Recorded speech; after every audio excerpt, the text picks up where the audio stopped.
Guys, good afternoon at ito papasok tayo sa area na ito. Ito yung school na original na DMMH is ayun makikita nyo Don Daniel Maramba National High School. Ito kasi ang history nito nung high school days namin. Anong ito? Ang pangalan nito, Mapandan Santa Barbara National High School. Ngayon na rin na-accelerate na rin ng pinangalan niya ito sa butihing gobernador nung panahon ng after ng liberation ba yun? At yun, ang unang gobernador sa Pangasinan. So naging Daniel Maramba National High School. At karamihan dito kasi lupain niya siguro ito kasi yung mga maramba dito sa area na ito.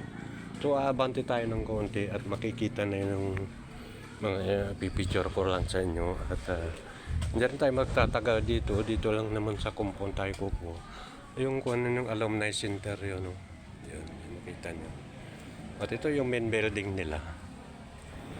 At kung ako ang tatanungin nyo, nung high school days ako, although hindi ako product dito ng Daniel, sa Banawang, first batch kami doon.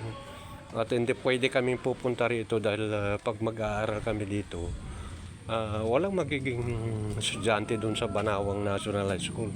So kung makikita nyo yan, dumikit na ako. Daniel Maramba National High School.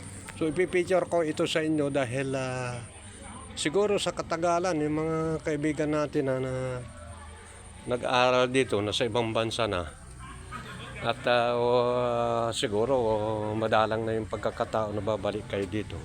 Padikit na akong padikit dito sa main building nila at mas lalong ilalapit ko sa inyo at hindi rin nagbabago yung yung area, maluwag pa at sa tala ng mga noon pero ngayon umaabot na siguro sa 4 to 5,000 dito kasi sa mga ordinaryong sa barangay doon sa Banawang is almost 2,000. So times 2 dito, doon na lang tayo sa kukunin ko na lang yung main building. At ito yung Grand Old Man ng Pangasinan, si Don Daniel. Ito. So